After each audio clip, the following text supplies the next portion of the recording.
Hey guys, I totally did a thing. I applied for the Chase Sapphire Preferred credit card. I saw the amazing 100,000 point offer as the highest offer ever is being marketed heavily, and it kept me thinking about it, and I got roped into it and I applied for this credit card. Now I want to go over a little bit of my thinking process to help me make a decision as to if this credit card was going to be good for me. I've considered this credit card before as a Chase customer and I just never pulled the trigger on it, and now I think would have been a good time for me to pull the trigger, so I went ahead, I pulled the trigger, and I think this is a good thing. So I want to share with you also my thought process on this, and hopefully this will be able to help you also. This is how this video is going to be structured. First of all, we are going to be talking about the application process for the credit card. Then we are going to be talking about my credit score and how this impacted my credit score. So we're going to talk a little bit about my credit history very briefly. After that, we are going to talk about the reward categories on this credit card, which don't blink because you might miss it. And that's a little bit of a hint to you all. After that, we are going to talk about how much you have to spend until you break even on this credit card. That might surprise you. Then I'm going to talk about why I applied for the Chase Sapphire Preferred credit card, and do I think the Chase Sapphire Preferred credit card is worth it for you? So if any of those sound helpful to you, continue to watch this video. I'm going to leave timestamps down below so that can help you out. And let's get with it. Before I get into that, if you do find this video helpful, do me a favor, like the video for me. And if you do want to see more content in the future, subscribe to this channel and hit the notification bell so you don't miss any future upload videos. So without further delay, let's get straight into the topic for this video. So let's talk a little bit about the application process. Now, I do want to mention that I cheated a little bit because I knew that I would be approved for this credit card, simply because Chase has offered me this credit card, I think about a year ago, when they offered the 80,000 sign-up bonus point offer for the first time. I saw it when I logged into my account, and it told me that I was already approved, not pre-approved, but already approved for the Chase Sapphire Preferred credit card. And I haven't opened any additional credit accounts since then, so I knew I would have been approved. The application process for a existing Chase customer as myself, all I had to do was verify my contact information and my mailing address, actually input my salary, just in case, salaries change. Also report what my rent was. I had to agree to paperless if I wanted to, pick going paperless on my credit card statements. And there was another option in there that I don't remember because I didn't change it, but there was something else there. And then I also had to click I agree to all of the privacy and privacy disclosures, etc., which saying that I read them, which I don't think most of us read them. I didn't read them, but I said I agree. And then I hit the submit button. When I hit the submit button, it went to a loading page, and a few seconds later, I had my approval with my credit limit. And it was literally that simple. You should read all the privacy agreements and all of the disclosures that they have. I simply, went blind at doing that. I do not recommend doing that. Read the fine print, even though I'm not reading the fine print. Okay, let's move on to the next point. Let's talk about credit scores and how it impacted my credit score. So, to my surprise, actually, as soon as I was approved for this credit card, within seconds, I got a notification on my Apple Watch from Experian letting me know that something has changed on my credit profile. So basically, they let me know what happened. It shows the JP Morgan Chase and what it was. And then I checked to see how it impacted my credit score. And my credit score went down by 3 points. So just so you all know what credit score I had, according to Experian, I had a 797, and now I have a 794. I remember applying again a few years ago, applying for the Chase Freedom Unlimited and having that impact my credit score by around 15 points. That is something that people are always concerned about, especially if they've worked really hard to build up their credit. People are always concerned about how much is this going to impact their credit. Now, there are going to be different factors that may affect you differently as to how it impacted me. So think about that. Really think about if you want a new credit card or any credit account before you open it and get that hard inquiry on your profile. All right, so let's talk about the reward categories, and don't blink because you may miss it, literally. So 2 times points on dining and 2 times points on travel. And of course, right now they're offering 5 times points on Lyft rides, but that's set to expire in March of 2022, so I don't even want to focus on that one specifically, but if you do take a lot of Lyft rides, then that will be of great value to you. But I think these reward categories seriously need to be revamped.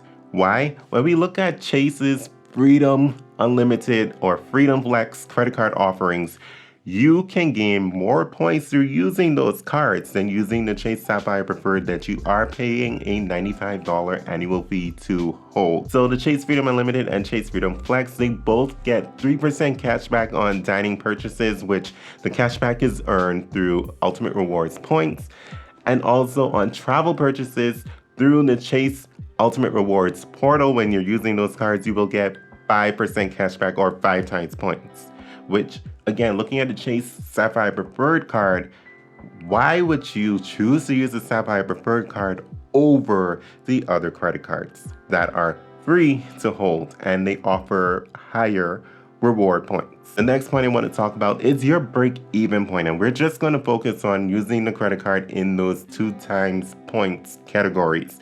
So if you're just focusing on using the 2 times point categories and you're really trying to maximize that, your break-even point for that annual fee to cover that would be spending $4,750. So $4,750 to break even in cashback just at the 2%, and if you were to redeem that for cashback.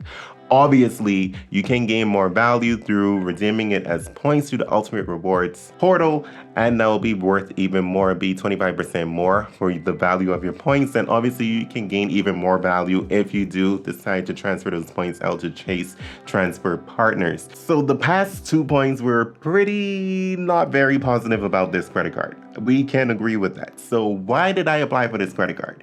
And I think it's pretty obvious. I applied for the 100,000 bonus point offer.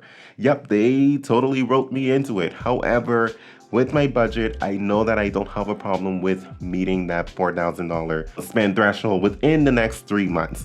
I will have to buy a little bit more things, so certain things that I've been holding off on, I am going to go ahead and purchase just a few things so that I know for sure that I won't have a problem with spending that $4,000 within the next 3 months. And these were things that I was going to purchase eventually in the future anyway. Another reason why I signed up for the Chase Sapphire Preferred credit card is simply because I have another Chase credit card in my wallet, and that is the Chase Freedom Unlimited that I am currently earning points on.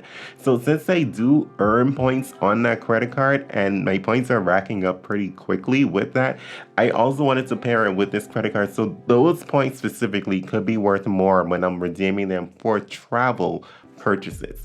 I think it's a great idea for me to begin to get travel for free because I do want to travel a little bit more as the illness pandemic begins to slow down and it becomes more safe to travel and do the things that I like to do, which is cruising. I like to go on cruises. And I'm also thinking about applying for the Chase Freedom Flex because honestly, that card fits much more with my spending habits than the Sapphire Preferred. Finally, do I think this card is worth it? Honestly, because the sign-up bonus is so generous, I think it's worth it at least to get the sign-up bonus, but really think about what it is that you're doing. Do you truly want to be a customer of Chase?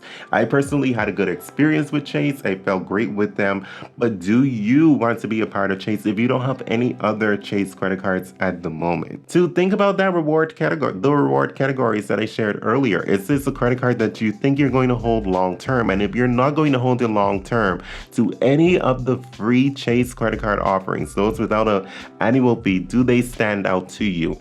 Now, people who I've seen in the comment section on other videos where they're saying they're signing up for this credit card and they are either going to upgrade it to the Chase Sapphire Reserve or downgrade it to the Chase Freedom Unlimited or Chase Freedom Flex. So definitely look into it and see how this fits within for you, especially if you don't have another Chase credit card. Again, I think this credit card is best suited for those Chase customers that have the Chase Freedom Unlimited or the Chase Freedom Flex, or better yet, you have both. And if you have both, you can now complete it with the Chase trifecta. So you have your Chase Freedom Unlimited, Chase Freedom Flex, and your Chase Sapphire Preferred credit card, which of course you can then later on, if you want to, upgrade it to the Chase Sapphire Reserve credit card. But definitely think about that. So it really depends on you. If you don't have any other Chase credit cards, again, the sign up offer is worth it, but think if you really do want to have a Chase credit card in your wallet just to have access to an extra $1,000 potentially. So guys, that'll be it for this video. Again, if you did enjoy this content, feel free to like this video, hit the subscribe channel subscribe channel. Hit the subscribe button if you haven't subscribed already to the channel, and feel free to hit that notification bell. I love it when you hit that notification bell. And again, I hope to see you all in the next video. That will be it for this one. Peace.